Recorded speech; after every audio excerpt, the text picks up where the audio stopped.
Здравейте, геймфенове! Днес реших да направя една малко по-експериментална класация и много се надявам да ви хареса и това да се превърне в традиция. Няма как каналът ни GameFan да мине без най-обичаната игра в реалния живот – футбол. Ще започнем да се говорим много за него, но сега ще започнем с нещо по-лежерно, а именно една лека класацийка за топ 5 най-скъпи футболи. В нея ще засегнем темата за променящия се свят на футбола, където парите играят огромна роля. Но няма да ви мъча повече и ще започнем нашия матч с номер 5. Под номер 5 се класира Манчестър Сити. Няма как да не започнем нашата класация без хегемона на финикийските знаци, а именно Манчестър Сити, който направи една перфектна симбиоза между футболни качества и дълбоки джобове.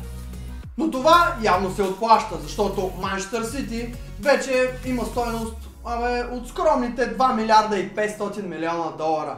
Ами какво да кажем, че това е само едно страхотно постижение за отбор, който се лакатушкаше между първото и второто ниво на Англия. На четвърта позиция е властелината на немския футбол, баварската машина Байер Мюнхен. Вярно е, че сега не много млади хора са фенове на отбора, за разлика от, примерно, поколението на баща ми. Но, уви, Байер Мюнхен е еталон за качество и финансова стабилност. С цена от малко над 3 милиарда долара, носителят на 5 титли от Шампионската лига за малко не се качва на почетната стълбичка. Но кому ли е нужно това, като, примерно, последните 10 години празните места по трибуните на Алианс Арена се борят на пръсти. Дойде време и за почетната стълбичка. Доста години имаше супер много размествания в нея, но по официални данни от март месец, на трето място е отборът на Барселона. Преди години Барселона заемаше второто място, но сега е на трето и то това се дължи само на последните слаби сезони в Шампионската лига. Но за сметка на това Барселона пък е хегемон в Испания.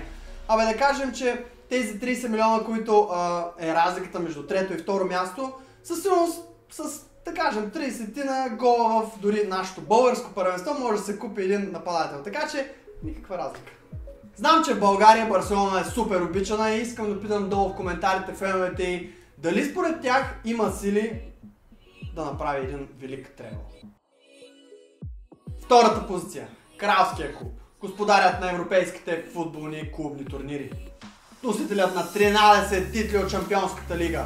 Няма да борим трофеите, а само банкнотите зелено. През последните години Реал заемаше трето място, но заради последните точно 3 години, през които любимият ми футболист, а сега и любим треньор Зинедин Зидан ги доведе до 3 поредни пъти на върха на Шампионската лига. Знаем, че от 2002 година този клуб се слави с това, че обича да харчи, но явно Флорентино Перес си е направил добре сметката, защото кой би постигнал това? Геймфенове, време е за първото място в нашата класация. Но преди това ще ви кажа един интересен факт. В топ 10 има 6 английски клуба. В топ 5 има 2. Вече споменахме на 5-то място Манчестър Сити. Сега е време за златото и то принадлежи на не кой да е, а Манчестър Юнайтед. Това се дължи на огромният интерес към Висшата лига, невероятната маркетингова стратегия. Висшата лига раздава главоломни пари. Затова танцуващия в театъра на мечтите танцува и под много пари.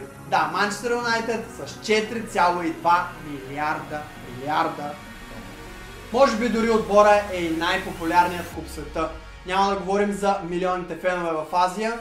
Само ще кажем, че може би това първо място ще се държи още поне 10-15 години, защото Висшата лига пристига с още по-голям и тлъст договор. Представете си какво ще стане сигурно до година в топ 5 ще са просто 5 английски отбора. Това беше геймфенове, надяваме се нашата класация да ви е харесала. Пишете долу в коментарите каква класация да направим следващия път. Не забравяйте да се абонирате към банката, отдолу ще излядат и инстаграмите, последвайте ни и не забравяйте, светът е футбол, а не само пари. Ще се видим следващия път.